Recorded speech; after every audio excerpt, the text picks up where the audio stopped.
walking with it.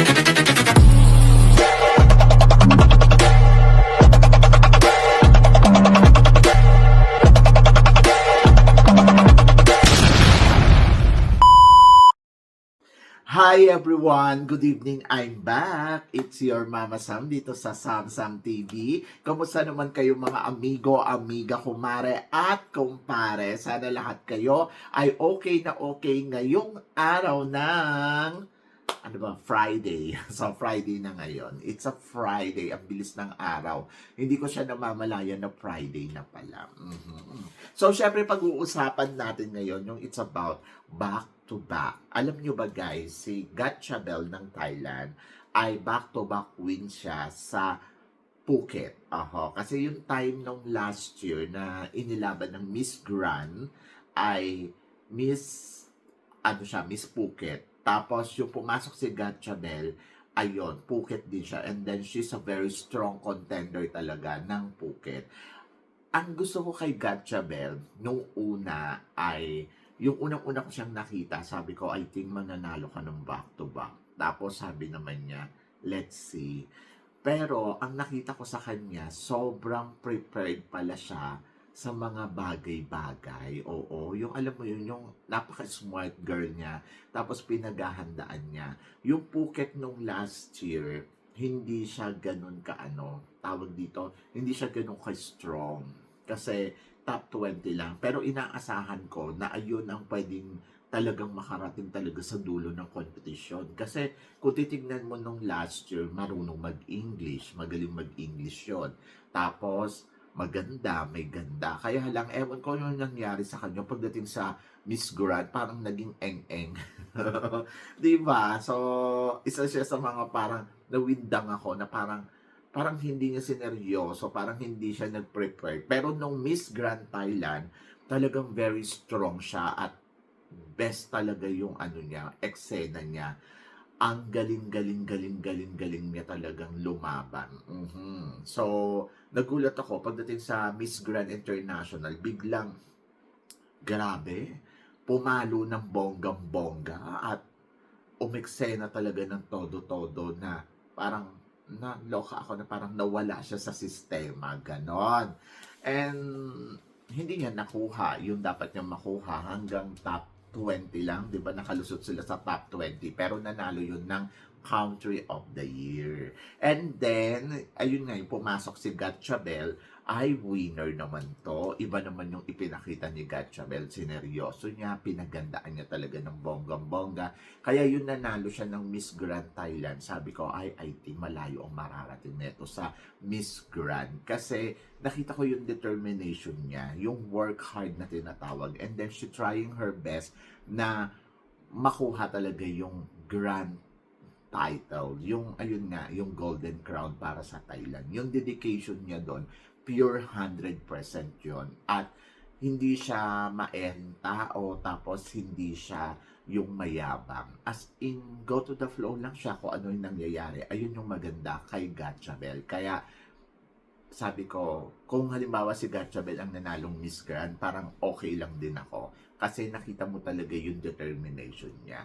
At maganda ang pakikitungo niya sa ating kandidata na si Emma Tiglao. Diba? Naging maayos talaga siyang tao. Hindi katulad nung nakaraan ako nakakaloka yon. So, yon. So, back to back Phuket ang Thailand sa Miss Grand International. Miss Grand Thailand. Pero syempre tayo naman, Philippines, back-to-back win naman dito sa Miss Grand. Bukod doon sa ayan na nga, di ba, na talagang grabe kasi ang nagputong ng corona sa kanya si CJ sa Pilipinas. Tapos pagdating pa dito sa Thailand ay talagang umariba ng bonggang-bongga ang pambato natin na si Emma Tiglao. Yes, 'di ba? Last year kasi ang grand winner ay si Philippines and then ayan, naging grand winner din this year si Philippines. Pero kasi syempre ang bongga kasi syempre alam mo yon, talaga nakita mo na inilaban talaga ni Philippines yung laban natin dito sa Miss Grand. Alam niyo, sa totoo lang, sabi ko nga, kung halimbawa hindi nanalo talaga si Emma ng Miss Grand, I think bagay sa kanya yung ano, sabi ko walang ibang mararating to kundi first runner-up lang. Kasi di ba yung iba sinasabi nila, second runner-up, fourth runner-up. Naluloka ako pag naiisip ko yun. Kasi parang feeling ko yung caliber ni Emma, it's look like Samantha Bernardo, CJ Opiasa, di ba? Yung mga nag-first runner-up natin, Nicole Cordobes, o palagay na natin si Nicole talaga tali-talinuhan, tapos may ganda, katulad din ni Emma Tiglao. Tapos, yung caliber naman ni Emma Tiglao, it's combination like CJ Opiasa at saka Samantha Bernardo. Pero sa lahat talaga ng mga rampadora, syempre, CJ Opiasa talaga ako. Kasi iba talaga yung galing ni CJ. Yung sa totoo lang, yung performance ni CJ na pinapakita talaga sa atin na bonggang-bongga ay ibang klase yun. CJ Opiasa is one of the best talaga na parang masasabi kong ipinadala natin sa Miss Grand.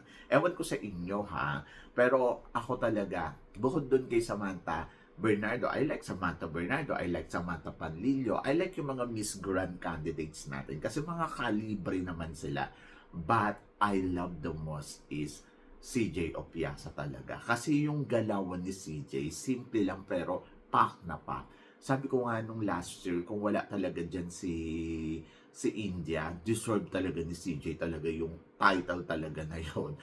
But wala naman tayong magagawa, di ba? Kasi syempre, ibang klase pa rin yung ipinakitang performance talaga ni CJ noon at ani India. Kaya parang sabi ko okay lang. Pero tinan mo, gumawa ng paraan si God para mapunta talaga kay CJ yung corona. Ganon. And then, ayun. So, syempre, sobrang nakakatuwa kasi kung iisipin mo, back-to-back ang Thailand doon sa Miss Phuket. Tapos tayo naman ang nag-back-to-back para dito sa Miss Grand. And then, ayan, Emma Tiglao, she got the crown. And then, ang bongga dyan sa part na yan. At grabe ha, hindi ako maka-get over kasi sobrang panalo ang ginawang performance na Emma Tiglao. Lalo na yung favorite part ko, yung evening gown. Actually, sa swimwear, hindi ako masyadong talagang wow na wow. Pero doon sa evening gown ay talaga naloka ako doon. Doon talaga ako tumbling. Parang sa lahat ng kandidata na pinadala natin sa Miss Grand, siya talaga yung grand winner. Ganon. Siya talaga yung pak na pak talaga yung gown. Yung talagang pasabog talaga na parang wow, nagawa ni Rian Fernandez. Na masasabi ko, my gosh, grabe ka, Emma. Bongga, di ba? Kasi talagang ang lakas talagang makarena nung gown na yon. Ayun talaga yung sinasabi na yung performance niya is a very caliber na parang masasabi ko na ay wala, eto na talaga ang winner. Kasi di ba naisip nila orange. Alam niyo ba yung orange ay inspired sa color ng damit ng monk. Oo. Tapos ayan, tapos bigla pa siyang eksena pa siya sa ganyan na alam mo yon na talagang grabe. Kaya sabi ko, in fairness talaga kay Emma Tiglao, so salute talaga ako sa kanya na parang wow na wow na wow na wow talaga ang eksena niya. So nakuha natin yung back to back. So yon, so ang saya lang kasi both of them, like example, si Belle, si Gatcha Belle, nakuha niya yung back to back sa Miss Grand, Thailand. Tapos dito naman sa atin, syempre ang Grand International naman ang nakuha natin. O di ba? Ang saya lang isipin na pareha sila nakaranas, naka-experience ng back-to-back win si Emma at saka si Gatchabel. And then ngayon, ayan na, pareha silang magkasama at rumarampa. So, I'm happy for them. I'm happy kay Gatchabel dahil siya na ang tinuturing ko talagang sumunod na infa. If tingnan mo yung narating ni Infa, siya na talaga ang pumalit, o di ba? Na naging first runner-up sa Miss Grand. And then, ayun, ako naman, masaya naman ako syempre for the Philippines kasi finally talaga, sobrang naramdaman natin yung pagmamahal ni Papa Nawat sa atin lahat na, alam mo yun, grabe niya ibigay, grabe niya irespeto yung mga Pilipino na parang pinaramdam niya sa atin na we are powerhouse talaga. at hindi yun mawawala sa listahan niya. Yung ganon. So, yon. So, diba? So, lahat ng sinasabi ni Papa Nawat noon is not a joke. Sabi niya kasi, diba, it's a perfect timing lang. Ibibigay niya sa atin yung the best para sa atin.